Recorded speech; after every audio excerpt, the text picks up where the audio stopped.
admit I was lacking.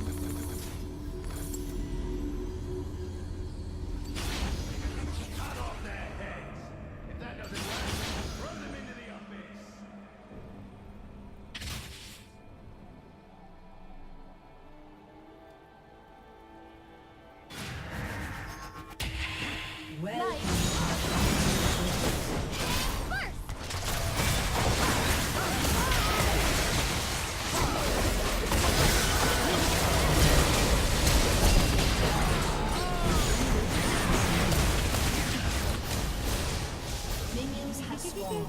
Mistakes only prove you're trying.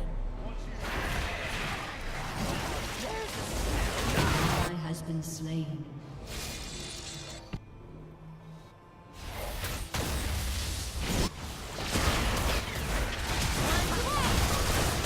Anything is possible.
Just a spark. I'm gonna run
one of many paths.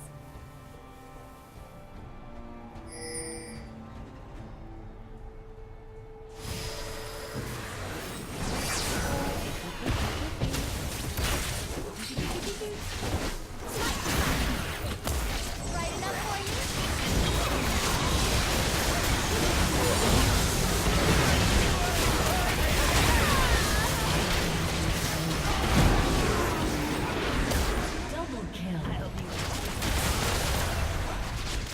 Failure is not an option.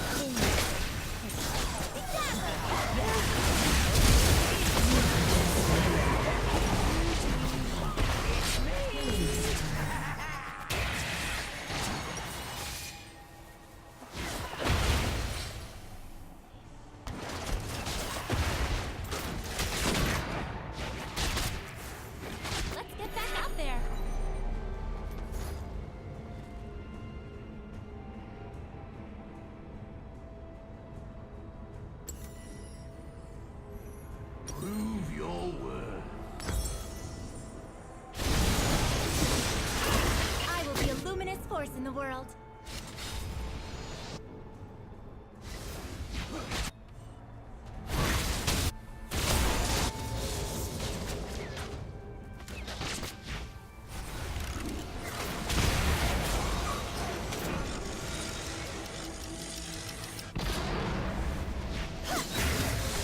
Have no fear.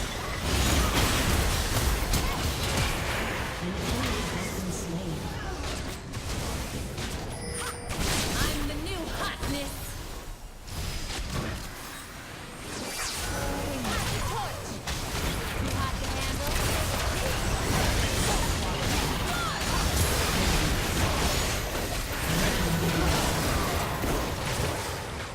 An enemy has been slain. You're welcome.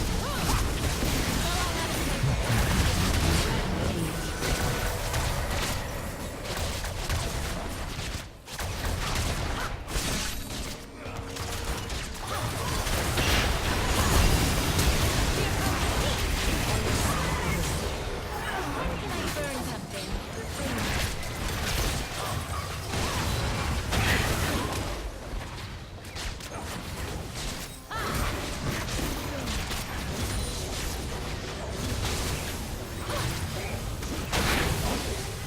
The flame rises.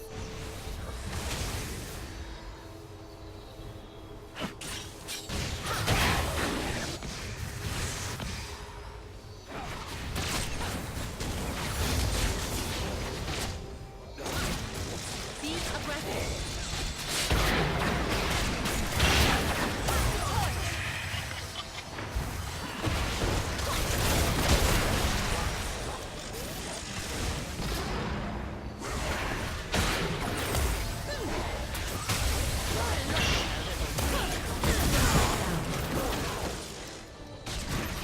Ready to get burned?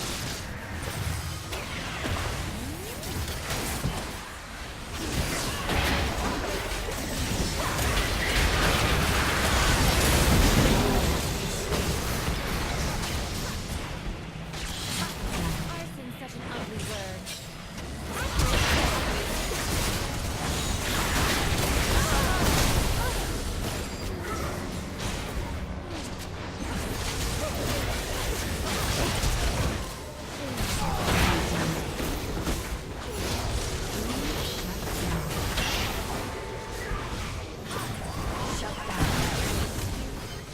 Here comes the heat. An enemy has been slain.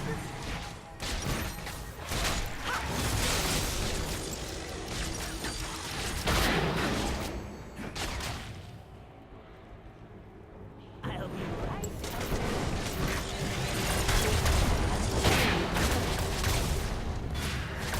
Mistakes only prove you're trying. Throw them into the abyss.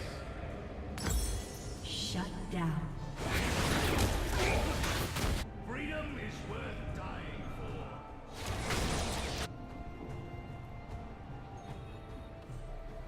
Fire burns without remorse.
flame and I'll light another.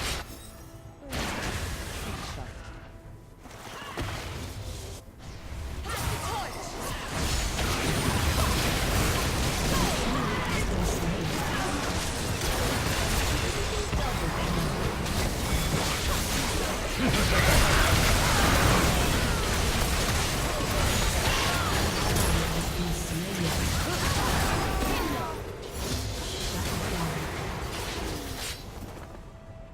Shut down. An enemy has been slain. My temper.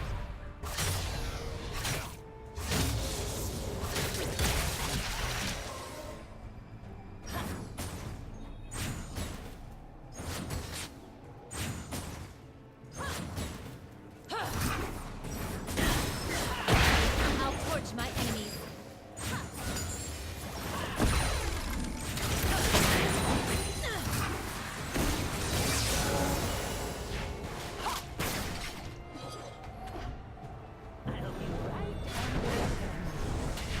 Flames are beautiful. From a distance.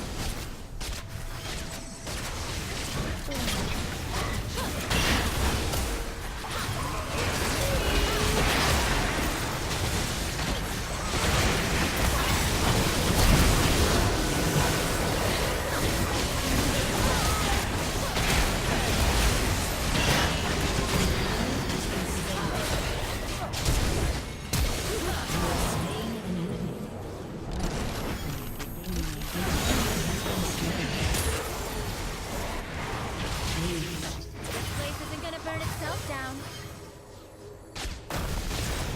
Here comes the heat!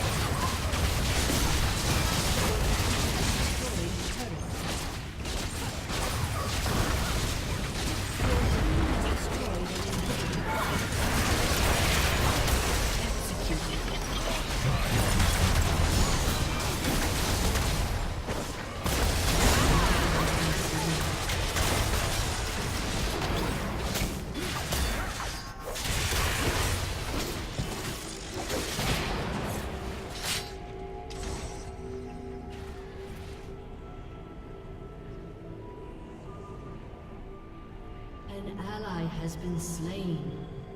Let's get back out there. Couldn't you be killing An someone? ally has been slain. Enemy double kill.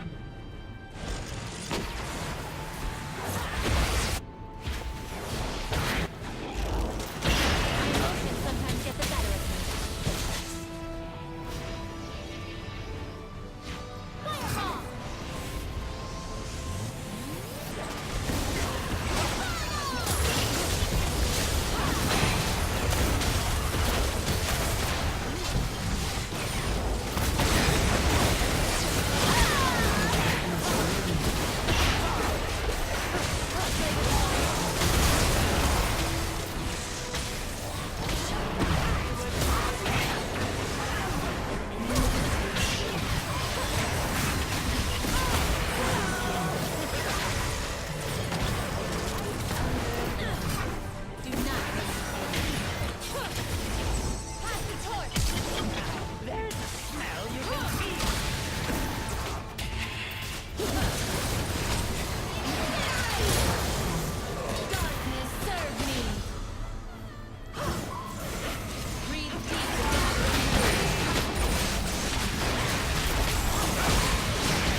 Request accepted.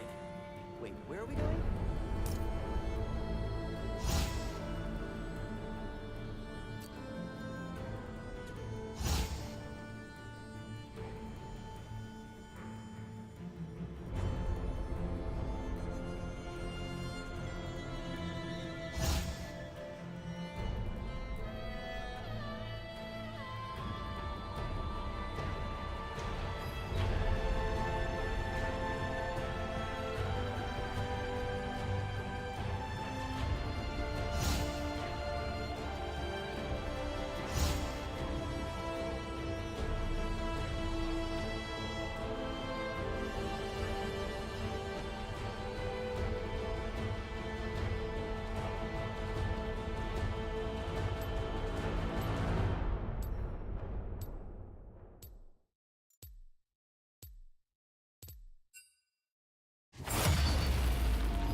You will kill your enemies. That will be fun. The Tempest is at your command.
The Tempest is at your command.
is light, and this is my Welcome robot. to the Howling Welcome to Abyss. the dig site.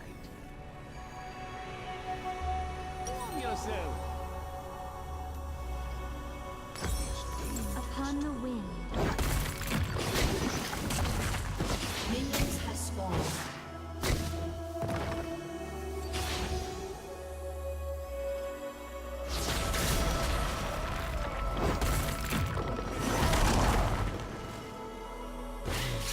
With ease.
Breathlessly.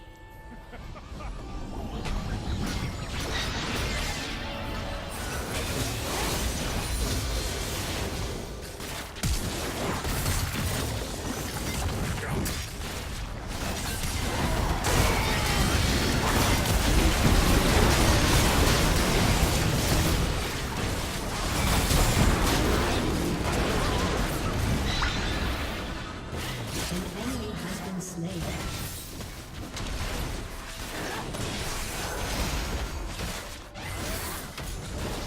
With ease.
Enemy triple kill. Killing spree. Fascinating system. Swiftly.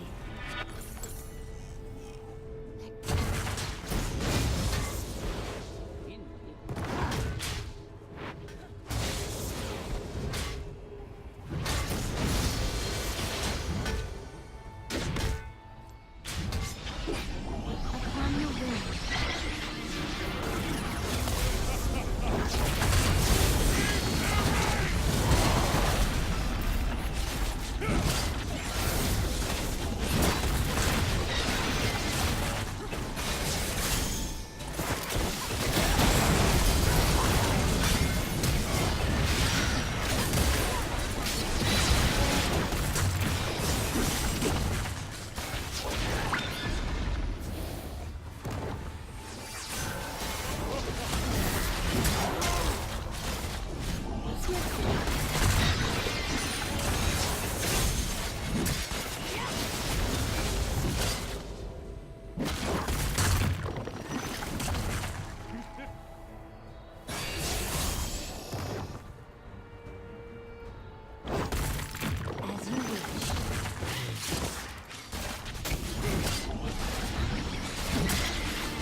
you buying? What are you selling?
turret has been destroyed. Upon the wind.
Breathlessly.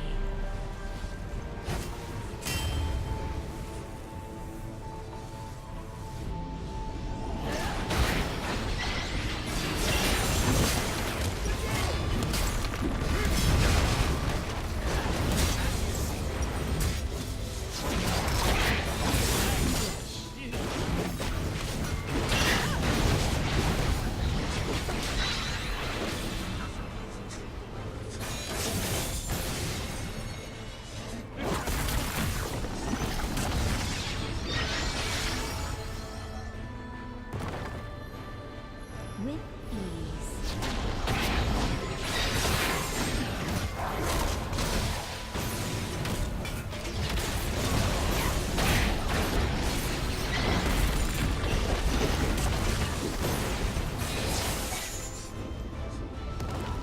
Upon the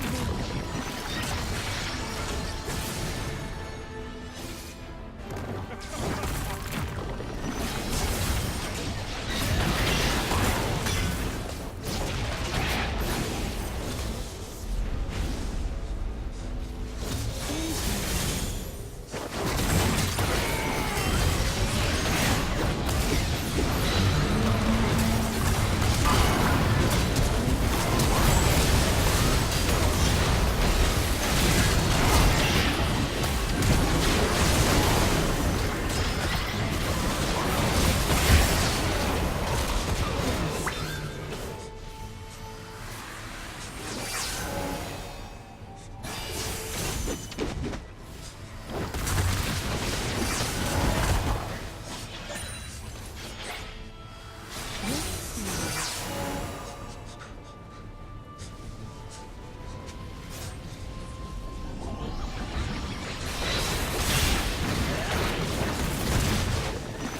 Enemy double kill. Shut down. Aced.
Welcome to the Howling Gate.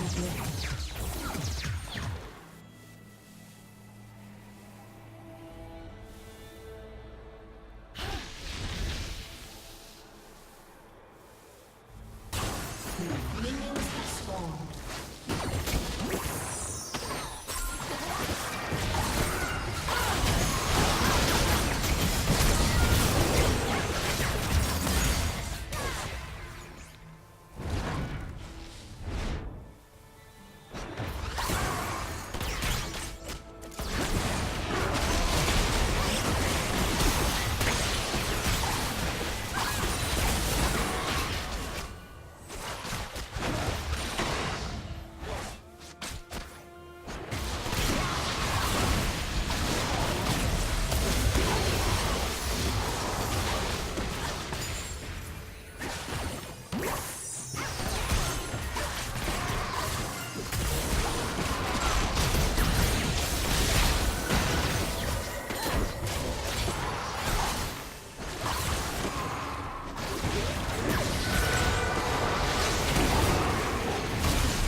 Double kill.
destroyed a turret.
Has been slain. Your inhibitor is respawning soon.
You? How? Our Lord pierced your heart. House de Kuzma feasted on your flesh. You have the wrong Philippa, Jojo. Either way, I can tell you require seasoning. My home. There are 7 chimneys on Kronos which lead into a dormant volcano system. Of these, which is the best for a landing party to reach on foot? I will tell you nothing. This war ends when we crush you, united under Tukuvma's call. This war may rage on, but your war, your great dream of Klingon unification, it's already lost. You both talk too much. Computer, reactivate containment field. Control to my voice. Tell me where my party should land.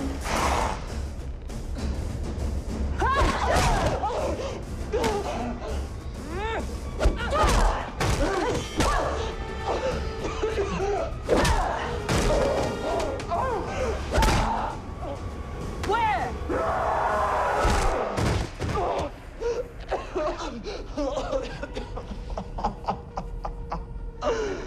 You have already lost.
« 19 novembre 1917, près de Cambrai. 378 chars britanniques stationnent dans le plus grand secret. La première grande bataille de l'histoire des blindés va bientôt commencer. Une seule question. Les Boches suspectent-ils quelque chose? Ils ont capturé 3 des nôtres dans un raid il y a 48 heures. Ont-ils percé notre secret? Le lieutenant Basil Henriquez commande une unité de chars. Sa mission, mener à pied hommes et machines au combat. Ensemble, ils doivent percer la ligne de front allemande. Une attaque fulgurante qui, espère-t-il, permettra d'emporter la victoire.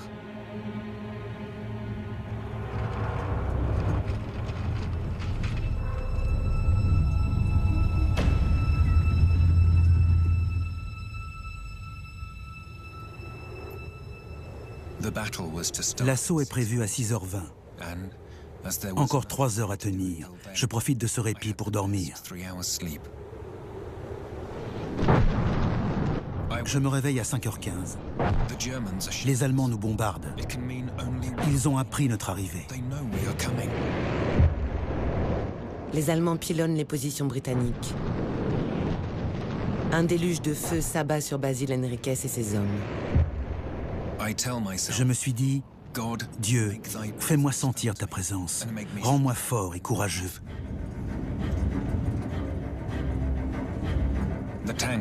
Les tanks me suivent jusqu'au bout de l'enfer. D'un côté, les monstres d'acier britanniques. De l'autre, la terrible artillerie allemande.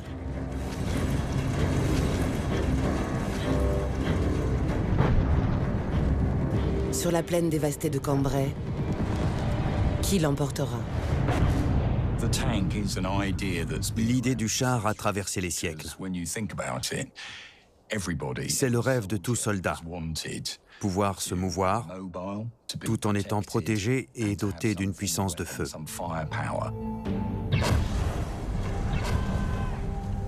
Jusqu'alors, le canon est l'arme maîtresse du champ de bataille. Toujours plus puissant, toujours plus meurtrier.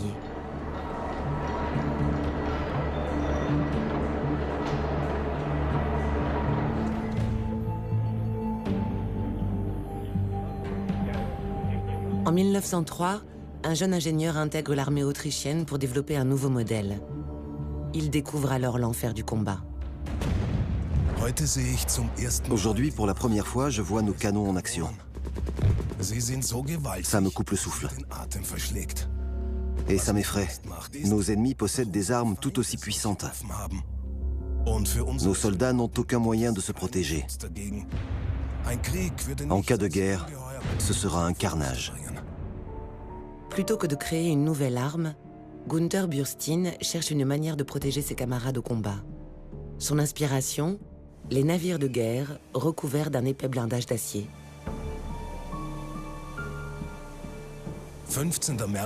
15 mars 1903. Depuis le pont, je regarde les bateaux torpilles qui fendent les flots comme des dauphins. Ces navires me fascinent. Dans le tumulte de la traversée, une pensée me submerge, moi qui préfère la terre ferme. Si seulement on pouvait approcher un ennemi sur le champ de bataille aussi bien protégé. L'idée de Bürstein est folle. Un bateau torpille qui n'avancerait pas sur les flots mais sur la terre. Sur l'océan, la propulsion est assurée par des moteurs à vapeur surpuissants mais très encombrants. Bürstein imagine qu'il pourrait le remplacer par un moteur à combustion interne, inventé il y a 10 ans. Seules quelques voitures en sont alors équipées. Pour en savoir plus, il se rend au Salon de l'automobile de Vienne en 1905.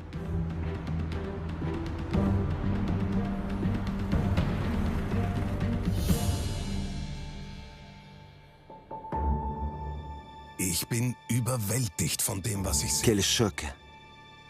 Là, au stand de l'entreprise Daimler, un véhicule blindé. C'est mon torpilleur de terre, me suis-je écrié.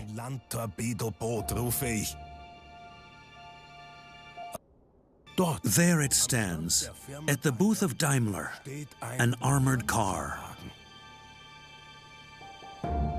That's my land torpedo boat, I call. But then, I see a problem. Like any other car, it drives on 4 slim wheels.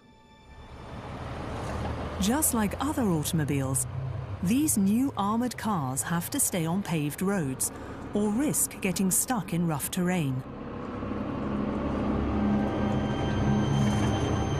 Bürstein decides he needs an alternative to the wheel.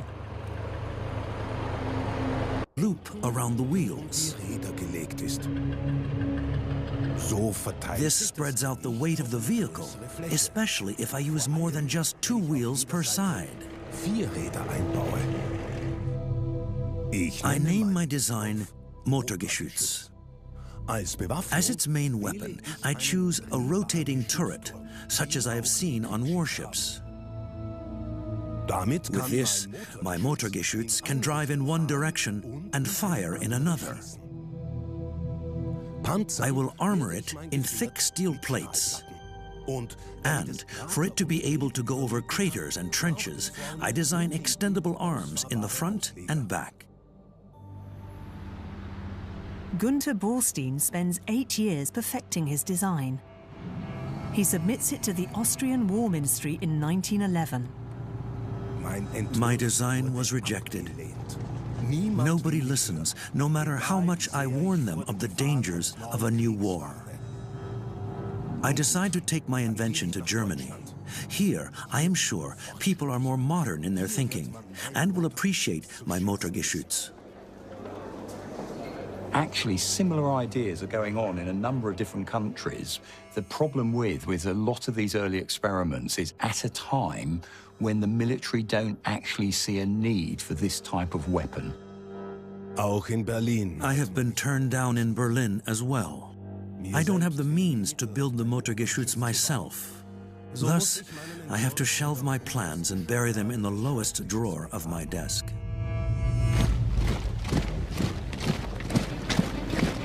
The war that Günther Borstein foresaw begins on July the 28th, 1914.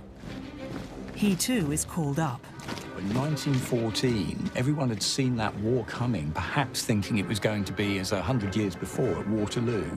Armies manoeuvring to meet in the field, a field of battle. They were looking at it much more as we might have seen a Wellington-Napoleon battle than what then develops.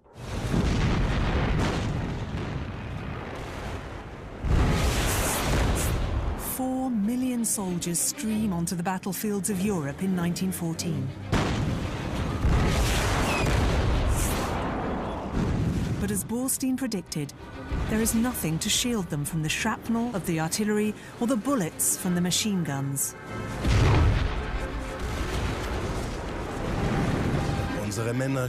Our men die without even getting close to the enemy. And then I think again of my Motorgeschütz. If only we had a flotilla of these. But it would take a year and a half to build them. By that time, my commanders say, we'll long be home victorious.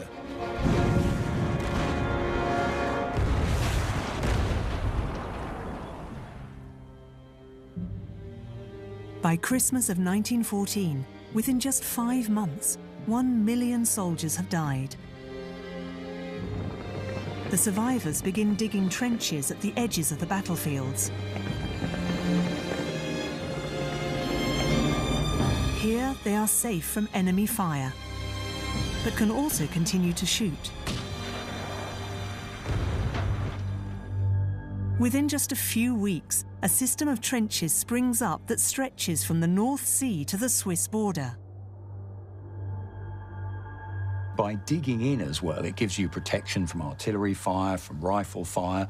They set up barbed wire, and early in the war, this is relatively simple as a blocking measure for infantry or horse cavalry attacking. But then as the war progresses, that wire becomes thicker and thicker into enormous belts. And that's why in the West we have to think of new ideas, the Allied armies coming up with new ways. How can we actually defeat this new type of defensive mechanisms? By early 1915, the war has become a bloody stalemate. To overcome it, both sides turn to new weapons. The German army is the first to use poison. And a French officer revives Günther Borstein's idea of the armoured fighting vehicle, of the tank. Jean-Baptiste, called Eugène Estienne, leads France's best artillery unit. Their cannons are very effective, but only at close range.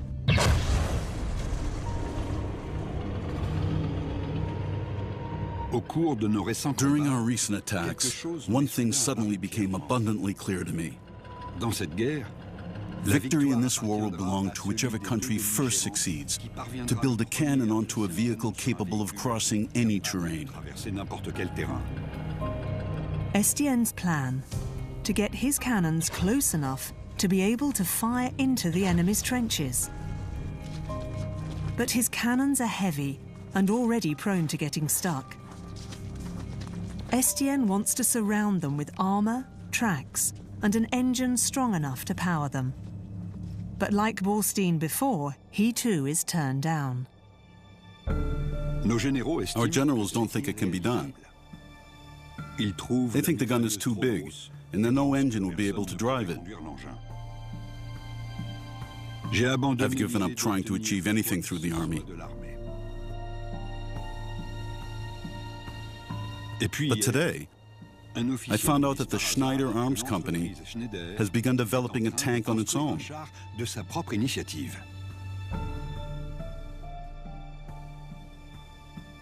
The Schneider tank was actually influenced initially by one of the workers, one of the engineers at Schneider, was contacted by a soldier friend of his who explains what had happened in some of the early battles, had seen that Schneiders were building some early tracked vehicles to help tow artillery, and that pushes forward the idea of building a tank. At last, my transfer to Schneider was approved. I will liaise with them in building this new vehicle. And we're making great progress. The CA-1, as our tank is called, must be fast and agile. But I had to give up the idea of a big cannon. It would simply be too heavy. A much smaller gun will have to do. Estienne changes the objective of the tank. It is to cut through the massive barbed wire obstacles. He takes the design to his superiors, and the French army orders 400 to be built.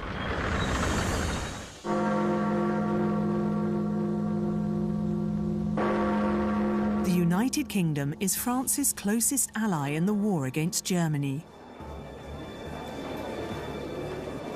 Many of its soldiers are volunteers.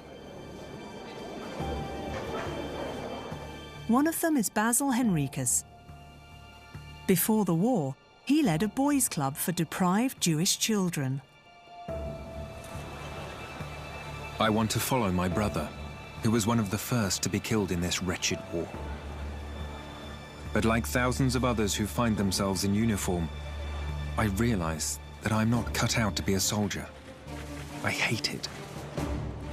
One never knows what one is doing, nor why. Today, my commanding officer told me that he had selected me to be transferred to a different unit. It seems that my military career is over before it has even begun. Henricus's orders do not say what kind of unit he is transferred to, only that it is called the Heavy Machine Gun Corps. I meet the colonel, who commands the corps. He is very secretive about its nature. "What do you know about motor cars?" he asks. "Nothing at all, sir," I reply. The colonel looks me up and down and nods. "If you are no use, you will be sent back at the end of a fortnight."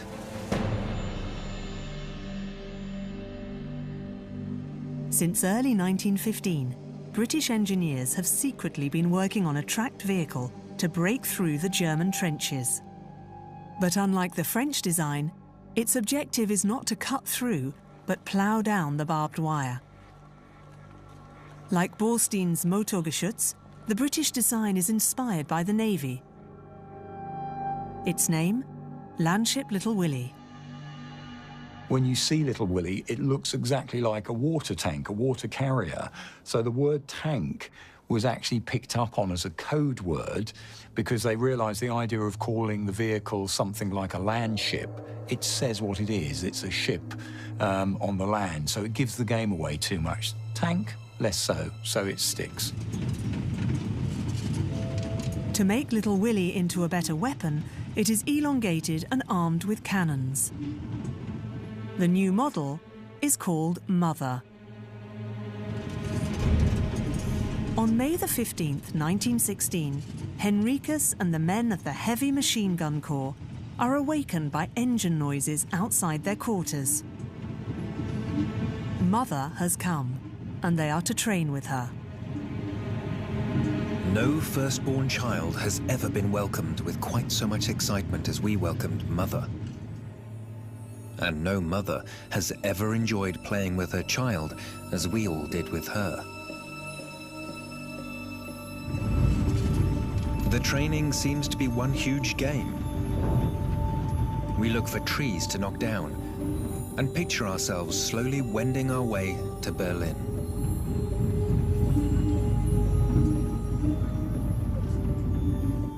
While working with tanks, Henriques finds a military duty he enjoys and is good at. He is promoted to tank commander.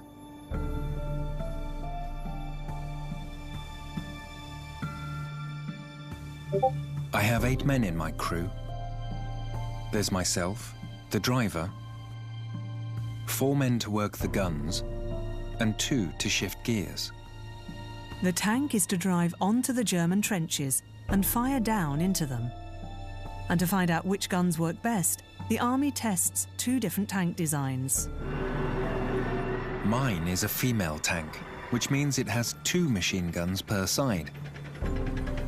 Male tanks have 1 large cannon instead. Our tank can make 8 kilometers per hour, just faster than a soldier walking beside it. When the engine is full out, the smell, heat, and above all, the noise is almost unbearable. Inside the tank, the soldiers are cut off from the rest of the world. To still be able to send messages, the tanks are equipped with one of the Army's most reliable means of communication. Today we were in the middle of an exercise when we were handed a cage full of carrier pigeons, together with paper and pens. If you want to communicate back to your own lines, they took carrier pigeons inside the vehicles in a little basket, and the idea was you wrote your message, tied it to the leg of the pigeon, let that go out the rear of the vehicle, and hopefully that flew back to your lines and the message was passed on.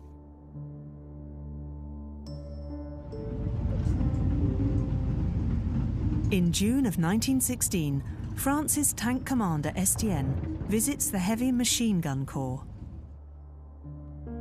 He wants to see Britain's tanks and find a way for England and France to cooperate in building them.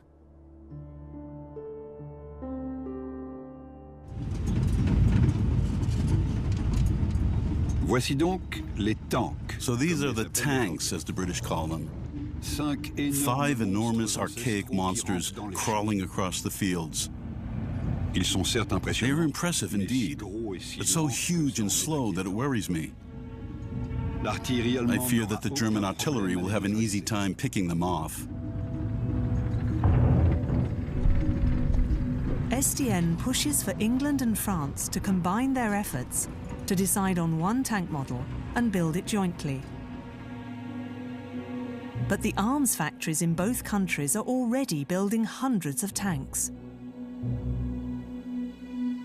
Cancelling these contracts would mean stiff fees.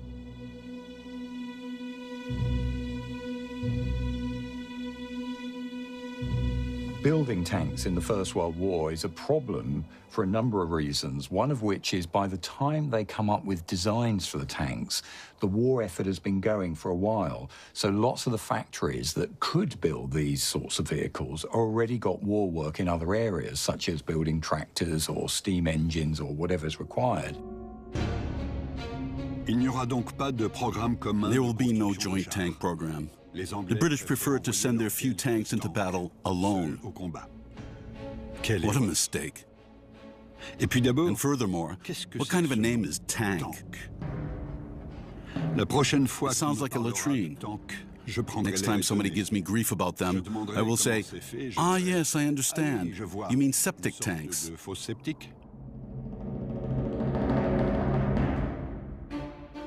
Estienne returns to France, his mission a failure.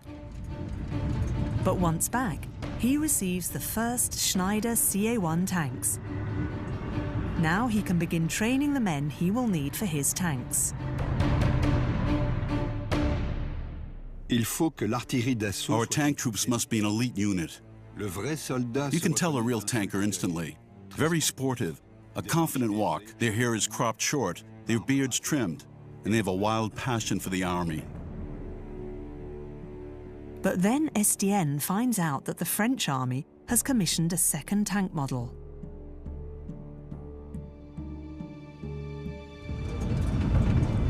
Today I saw this Saint-Chamond for the first time. 6 millimeters of armor? I tested it with my service pistol. The bullet went straight through. The papers on my desk would offer more protection. And that's not even the worst part. The Saint-Chamond builds on Estienne's former plan to have a mobile version of the French 75mm cannon. But as Estienne himself realized, such a large gun requires too much space in the front of the tank. Consequently, the Saint-Chamond hangs 2.5 meters over its tracks in the front. This makes it unable to cross trenches.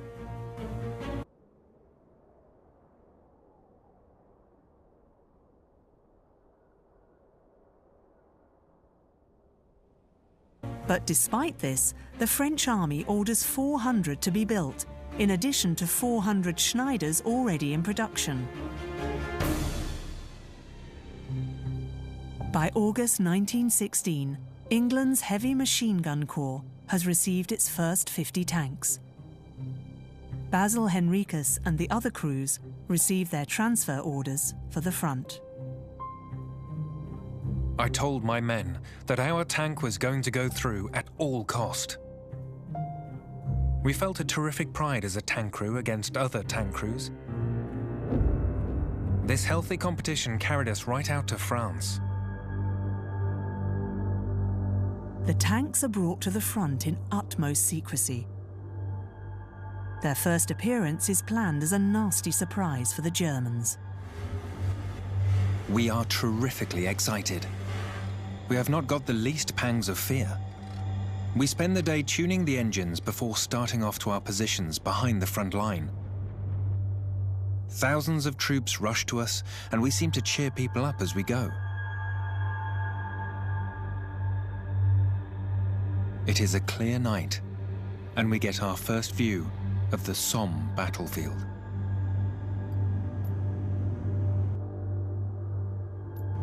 The war has been raging for 2 years, and Britain wants to decide it here at the Somme. The 50 tanks are to break through, paving the way for the rest of the army to advance into Germany. September the 15th, 1916, 6:10 a.m. The tanks roll out towards the battlefield. Suddenly a bang against our tank. It's a messenger from headquarters. We have forgotten the food for our carrier pigeons. Dawn brightens, and then I can make out the Germans in their trenches.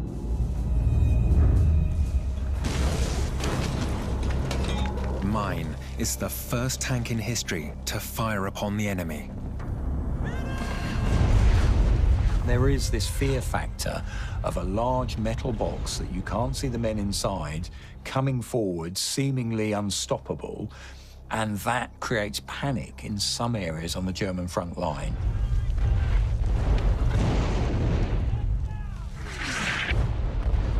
The Germans let fire at us with might and main. My gunners retaliate, killing about 20. And then, we stop shooting. I turn around and see my gunners on the floor. Bullets whistle straight through the tank because the sides are not bulletproof.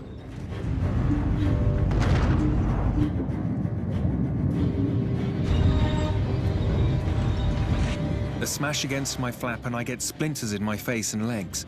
Blood is pouring into my eyes. And then, we stop.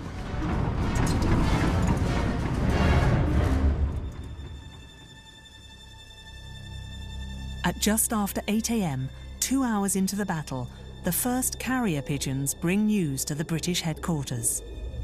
Stuck with engine trouble just by the road. Send us a mechanic. Now quite safe, but cannot move. Wanting a new track on one side. Tank is on fire. The writer has a bullet in his knee, and another man aboard is seriously injured.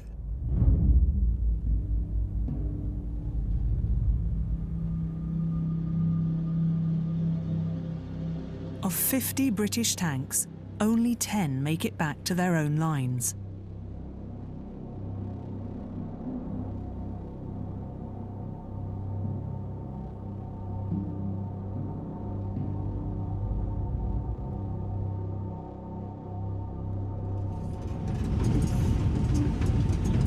Among them is Basil Henriquez's tank. He and all 7 men in his crew are gravely wounded. The nervous strain was ghastly. One tank commander went mad and shot his engine to make it go faster. Another shot himself because he thought he had failed. 2 others, including myself, had what I suppose can be called a nervous breakdown. If only we'd been able to reconnoiter. If only there had been proper practice over ground that was like the Somme. What a marvelous story might this Somme battle have been. As it is, the precious secret is out. British newspapers make the tanks public. And despite the losses, declare a splendid British victory for the tanks. Tanks become a tool of propaganda, even after their very first use. Clever businessmen jump at the opportunity. They produce tank purses, tank teapots, tank cigarette cases, and tank toys for children. At the height of this tank fever, the tank even becomes the star of a London-based ballet.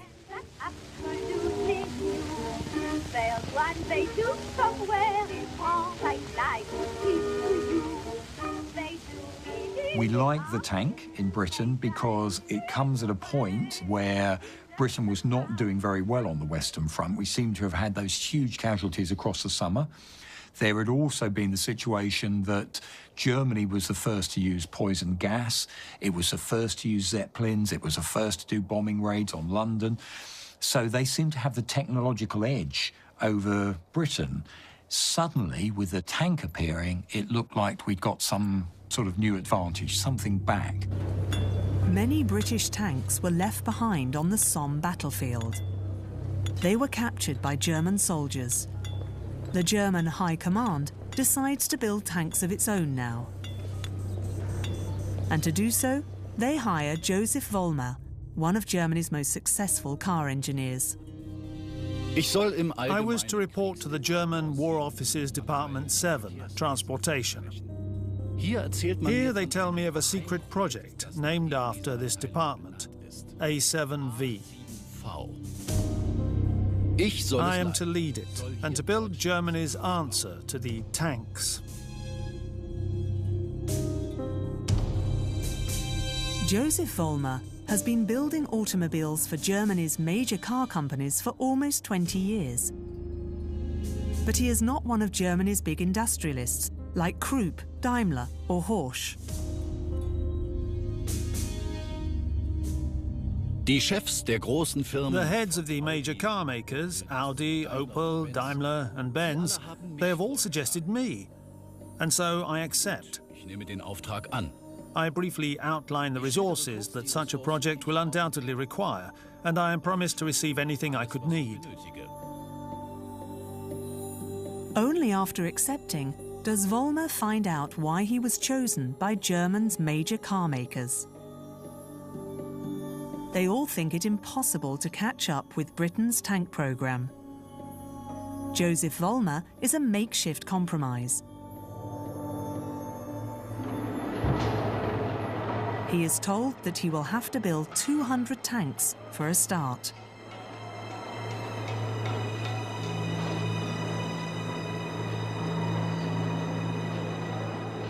The A7V must be faster than the British tanks, better armed and better armoured.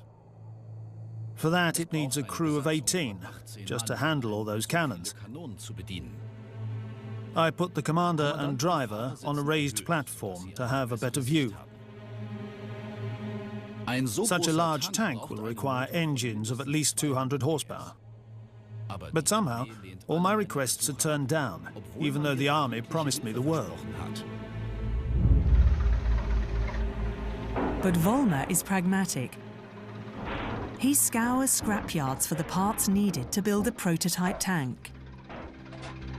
The reason for Vollmer's problems: the British Royal Navy has established a naval blockade against Germany. The country is low on resources, causing industry to suffer. But Vollmer achieves what seems almost impossible. he builds a prototype A7V tank, the first German tank in history, and presents it to the German High Command. I'm going to Mainz with a queasy feeling in my stomach. It is here that the army will decide whether to accept or reject my design. My A7V has to master a parkour, and does so brilliantly.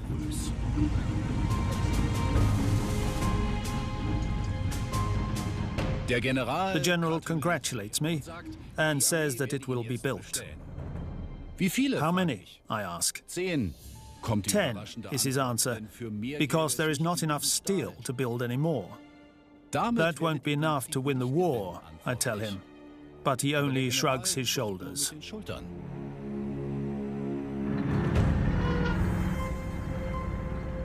In late 1916, England's heavy machine gun corps is still recovering from its losses in the Battle of the Somme. To make up for these, England's arms factories keep churning out new tanks. Since tanks are no longer secret, the Heavy Machine Gun Corps is renamed Tank Corps. The Corps gets its own headquarters and a new Chief of Staff.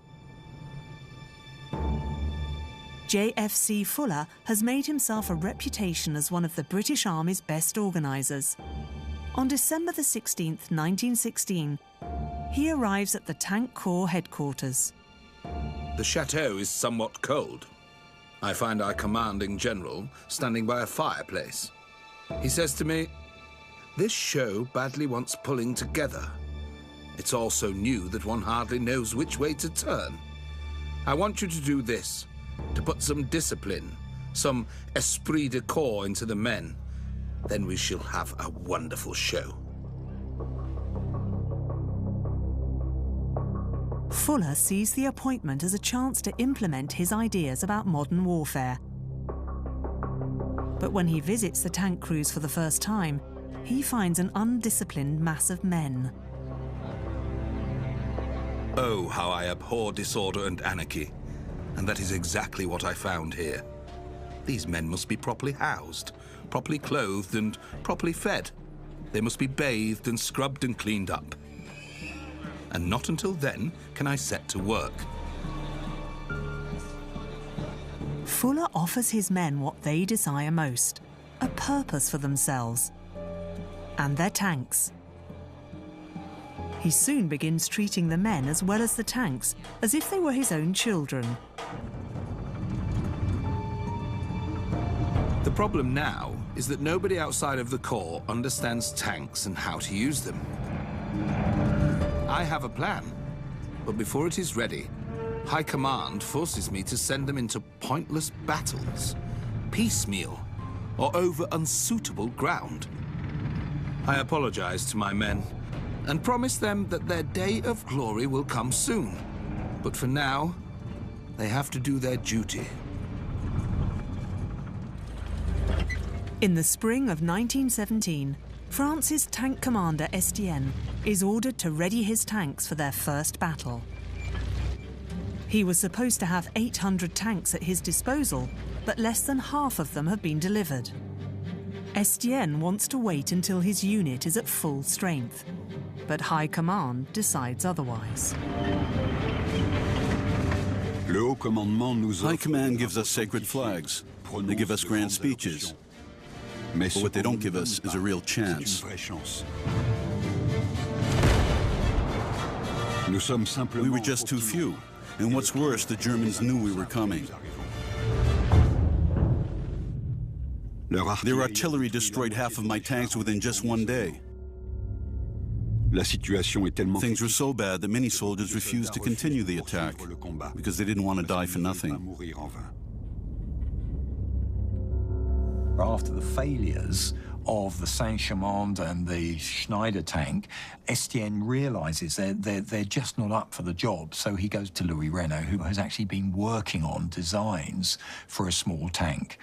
And what Estienne looks for is using smaller tanks in larger numbers. Renault and I, we understand each other. He knows exactly what I require of my tanks, and even his first drafts are nothing short of brilliant. The Renault FT is radically different from all other tank designs of its time. It is much smaller. 2 men are enough to operate the tank, a driver and a gunner. Its small size allows the FT to be faster than any other tank. But its most important innovation is taken straight from Borstein's Motorgeschütz. The FT has a rotating gun turret. It can fire in any direction while driving forward. I present the plans to High Command, and the design is ordered without objections. I'm sure it also helped that Renault, like a good patriot, refused to make a profit on the order. But Renault is also a businessman.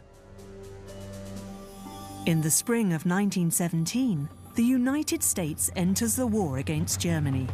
Renault immediately offers them a license to build their own copies of the Renault FT.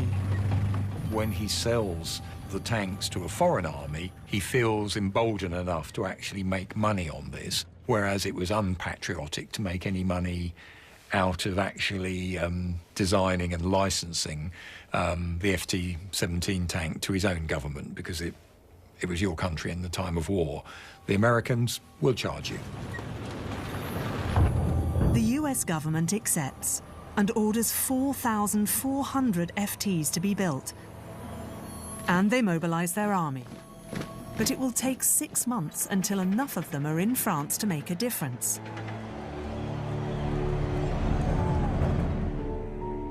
JFC Fuller, Chief of Staff of England's Tank Corps, plans the next battle without US-American help. We still have a war to fight, and my battle plan is ready. Cambrai is the place. I am sure of it.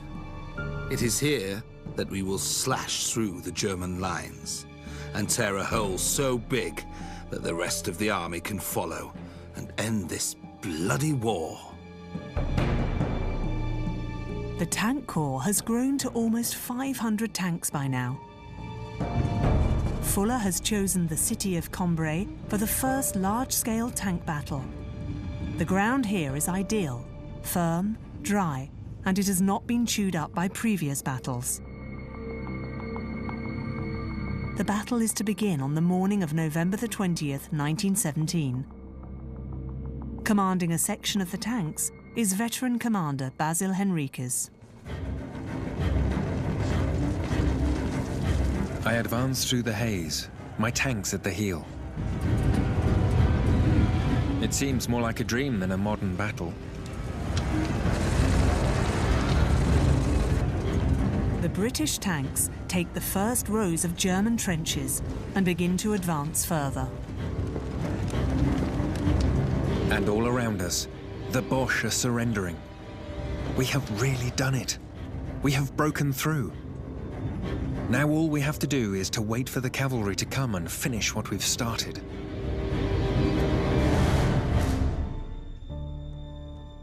When I heard that my tanks were breaking through at Cambrai on November 20th, I knew that this day would ring in a new age in war. The age of tanks. The Cambrai attack is tremendously successful. On that first day, it cuts a 3-mile deep hole in the German front line. The tanks go forward, they have tremendous success. The trouble is the communication systems are still not good enough. The cavalry doesn't know about this success till about 3 o'clock in the afternoon of the victory. And it's a November day, it's getting dark at 4 o'clock. The cavalry aren't there on the battlefield to exploit it. The British tank crews begin to celebrate their victory when the German counterattack catches them out in the open. Without cavalry support and running low on fuel, the tanks become sitting ducks. 179 are destroyed by German artillery. Many others are captured and pressed into service on the German side. Ultimately, the Battle of Cambrai fails, but the tanks have shown their potential. Just like after the Battle of the Somme, British newspapers proclaim a huge victory for the tanks, a victory that never happened. The British government decides to make use of the tank's popularity. They set up tank banks in major British cities. These are tanks set up to sell war bonds. The money raised is used to finance more tanks. The scheme is wildly successful. Cities begin competing as to who can raise more money. The Scottish city of Glasgow is the eventual victor. Its citizens donate £16 million for the tanks. There's a number of elements that come with a tank, one of which in 1918 is, yes, it's a powerful weapon in the sense that it can do damage on the battlefield, but it's also another thing as well. It's a symbol. It's a symbol of the Western's Allies' material advantage. And don't forget as well, Germany was just trying to win that war in 1918 before the Americans appeared in numbers. In January of 1919, Germany's tank constructor Joseph Vollmer is called into the War Office again.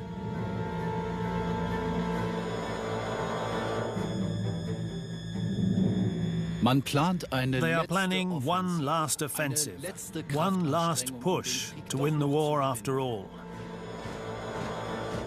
I am even told to double the amount of tanks to be built.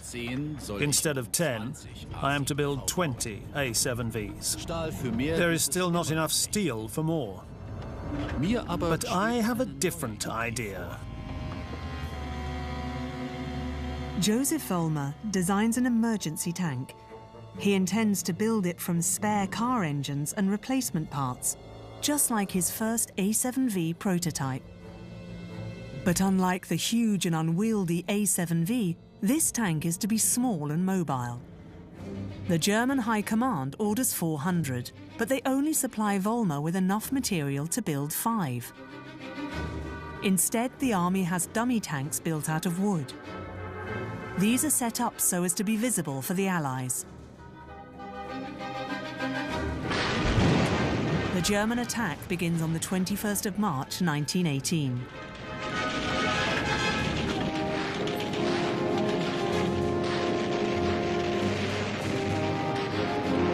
All of a sudden, we are beset with rumors of German tanks. In some sectors, the men even claim to have seen them approaching. Our men in several sectors of the line break and fall back. The British infantry, no more than the Germans, can withstand a tank attack, imagined or real.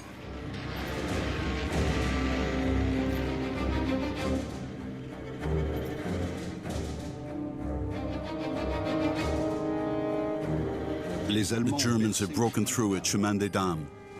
They are in our rear and advancing on Paris. There are no more trenches to stop them. I've just taken delivery of the first 21 Renault tanks. It's nowhere near enough, but it will have to do. Now they will have their baptism of fire.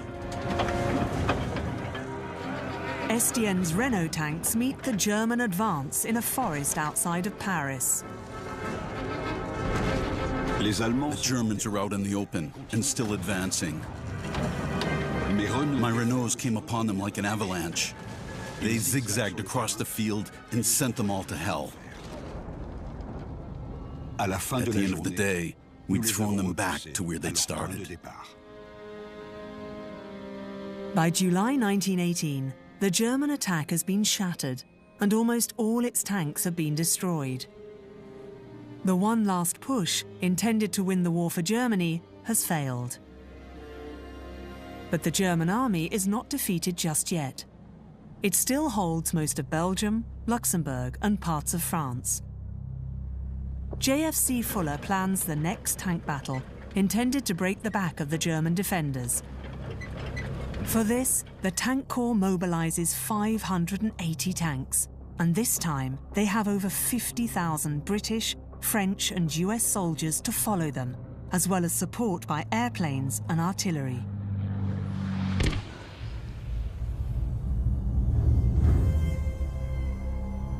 Never again was such a battle as that of August 8th, 1918 to be fought. The technique of tank attacks became perfect. When civilians in the Middle Ages saw armored knights, they exclaimed, "Iron, iron everywhere."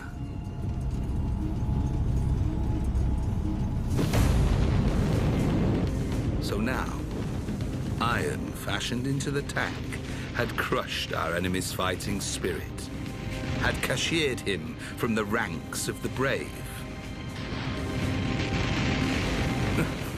What could a soldier in a woolen jacket do against a soldier girt about with bulletproof steel?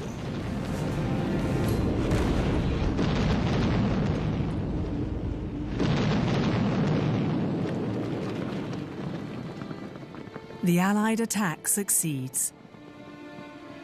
In just one day, it forces over 18,000 enemy soldiers to surrender.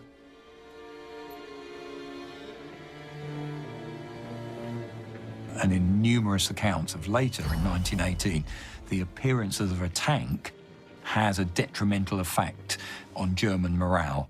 And whereas you may have been stoic enough to sit through the shell fire, stoic enough to machine gun fire coming your way, but as soon as a tank appeared, quite often that was the excuse. It was a time you could actually then say, I can't face this, and that was the excuse to surrender.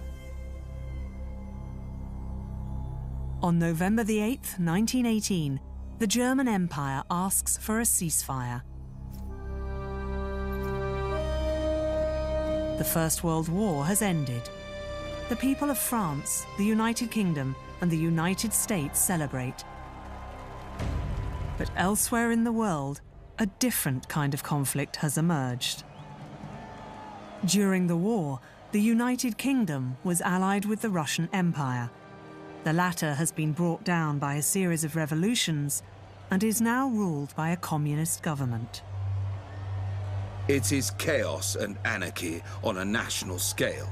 Thus do we see emerge, from the green leaves of peace, the red slug of communism. And alas, now the same fate may well befall us. Fuller's fear is not unsubstantiated. In January of 1919, the people of Glasgow take to the streets. Now that the war is over, they call for higher wages and shorter workdays. The Secretary of State for Scotland says it is a misnomer to call the situation in Glasgow a strike. It is the seed of a new communist uprising. My tanks are asked to take on a new role, and I have no doubt that we will find them exceedingly useful in this. After the tanks have been there raising money, they actually send more tanks to Glasgow, but these are in-service tanks in case they're needed to suppress a civil population. And these tanks are actually driven from the station, right paraded through the town to the what is the local market, which becomes what they call the tankerdrome, the place they kept the tanks. So they're showing off this level of threat that they've got there, and that sense of awe of use of the tank, again, is seen in civil circumstances. The people of Glasgow yield to the tanks that they themselves have paid for. And so the weapons meant to win the war become tools of oppression. Glasgow marks the first time civilians were confronted with tanks, but it would not be the last.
Oh no, they're not.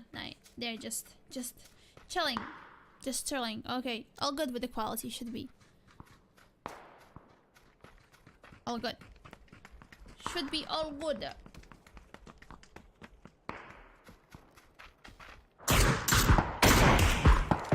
Impossible. They are in blue, and this is circle number 5. It's gonna be super painful. So, hard. It's hard situation for Team Tan.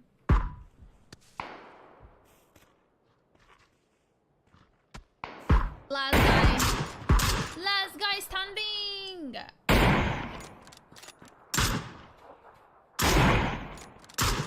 How does those shot goes?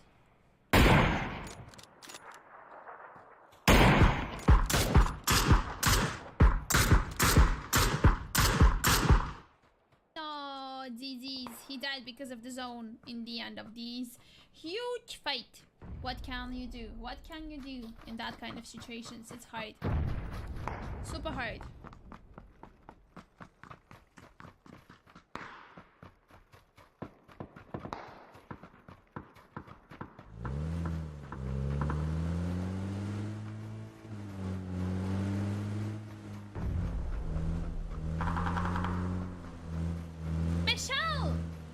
Michelle just knocked Andy King. Shubman is literally 1 HP. How he was not knocked? Shubman was 1 HP. 1 HP.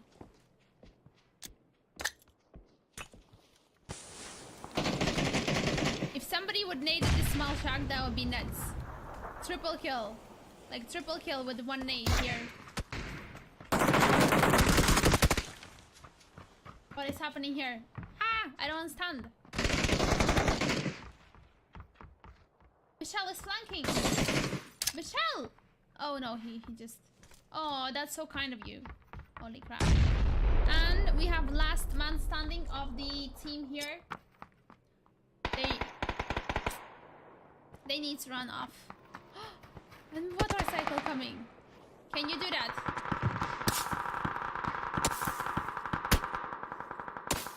What? Who is shooting you? No!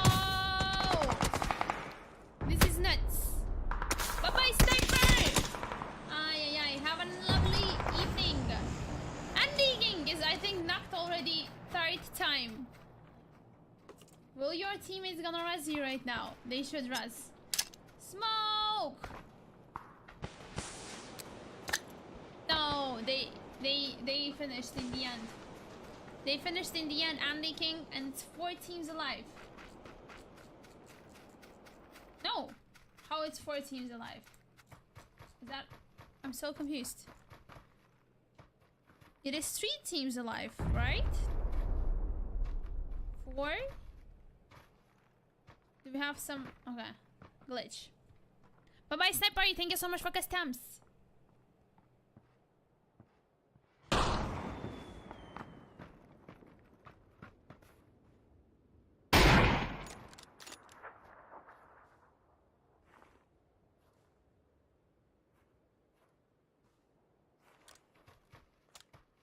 Okay, it's 3 teams alive actually. Hello! Welcome back. He's in... He just stopped in before the fight. In before the bullet. Boom! Nobody has a circle. Okay, only Team 25 has a circle.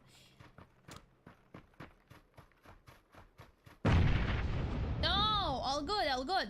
If you would see how I got knocked, I was jumping and I got knocked. That was crazy knock. Crazy knock.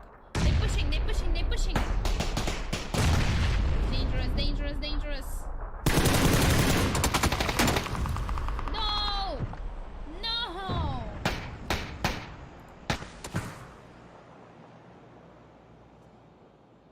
Proning. He's proning. Nade incoming.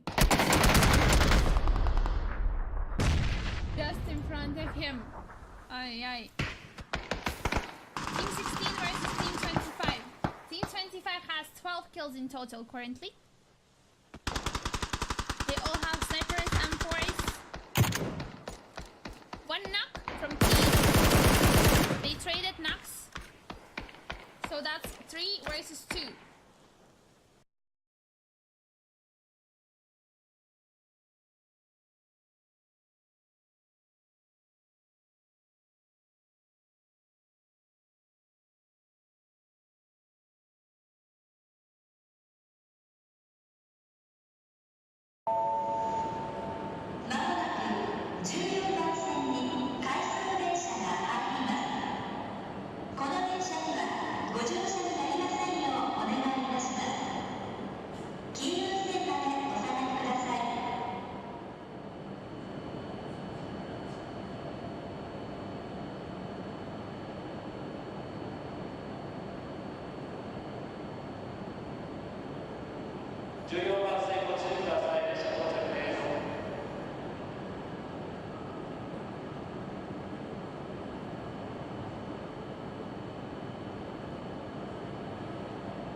Hi guys, it's Robert, and for this video we compare DS9, the sequence to the left, and DS11 to the right.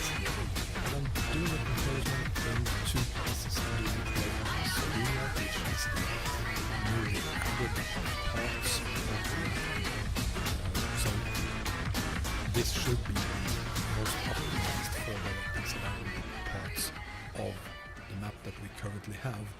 And I'm comparing that, and I'm also comparing older.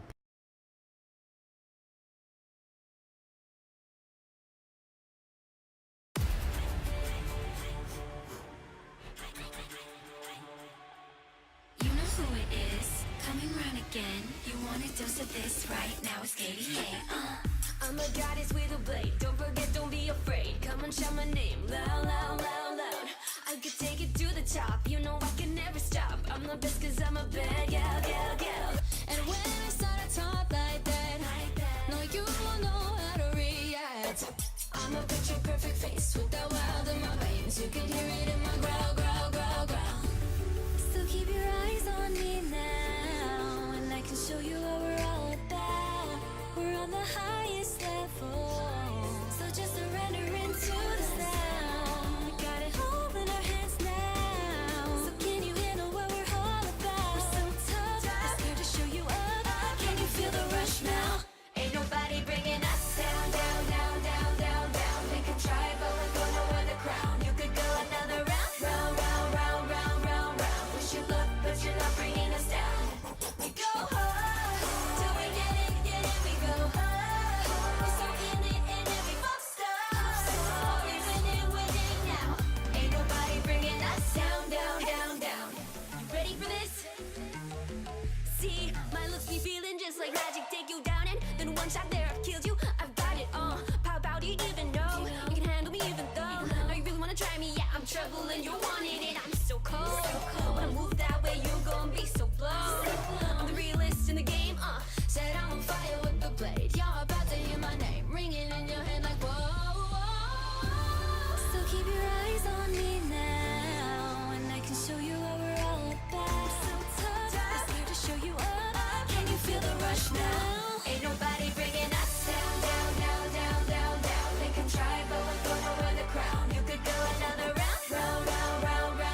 we always do with this. Like we always do with this. Like we always do with this. Like we always do with this. Like we always do with this time. I go for mine. I got to shine. And throw your hands up in the sky. God go for mine. I got to shine. And throw your hands up in the sky. I'ma get on the TV, mama. I'ma touch you down. Hey, hey, hey, hey. I'm coming to the good life. With niggas to say on me. Won't even get pulled over in they new feed. The good life. Let's go on a living spree. Shit, they say the best things in life are free. The good life. It feel like Atlanta. It feel like LA. It feel like Miami. It feel like NY. Summertime shy. Throw your hands up in the sky. So I roll the good. Y'all pop the trunk. I pop the hood. Ferrari. And she got the good. And she got that ass. I got to look. Sorry. It was got to be cause I'm seasoned. Haters give me them salty looks.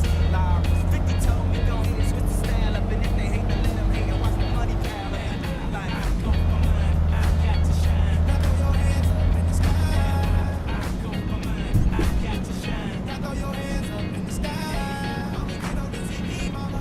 I'ma put you down. Hey, hey, hey, hey. Welcome to the good life. Where we like the girls who ain't on TV cause they get more urge than the models. The good life. So keep it coming with the bottles. The she feel cool like she bombed out a bottle. The good life. It feel like Houston. It feel like Philly. It feel like DC. It feel like VA. Or the Bay. Or yay. Hey, this is the good life. Only tell me what's good. Why I only got a problem when you in the hood? Welcome to the good life. Like I live in the hood. The only thing I wish. Welcome to the good life. You gotta make it good, but I don't think you should. 50 told me go ahead, switch the style up. And if they hate to let them hate and watch the money pile up. The good life. I go for mine. Yeah, I got to shine. Now throw your hands up in the sky. I go for mine. I got to shine. Now throw your hands up in the sky.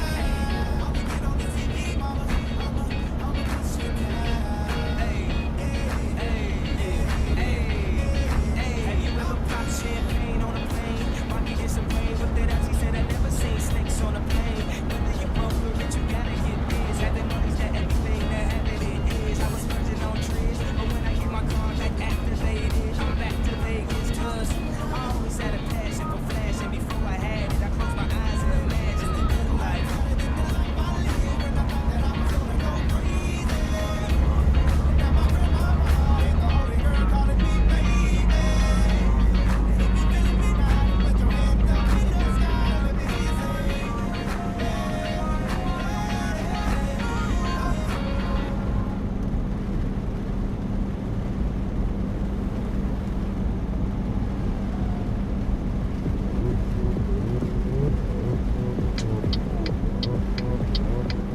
오빤 강남 스타일. 강남 스타일.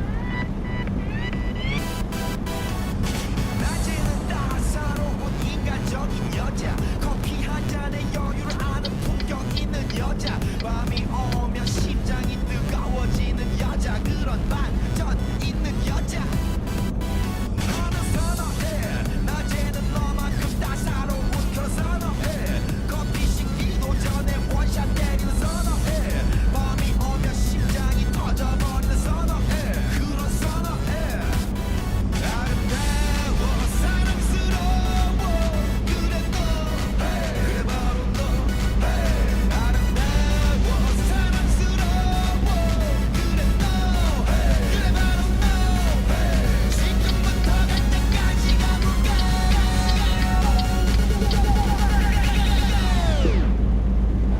오빤 강남 스타일. 강남 스타일.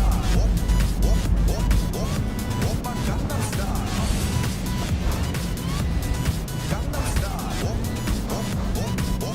오빤 강남 스타일. Hey, sexy lady.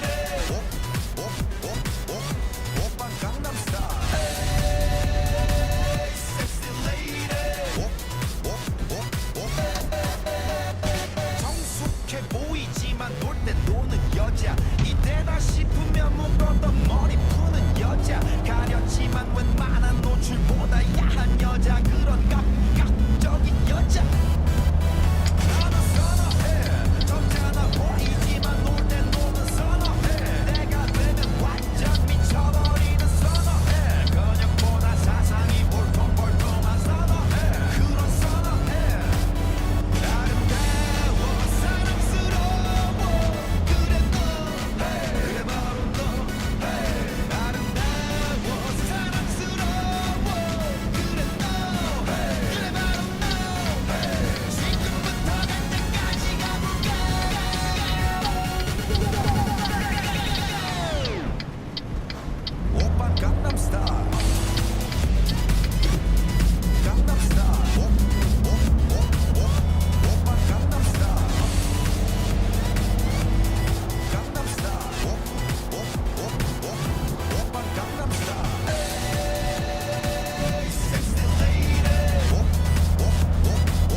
This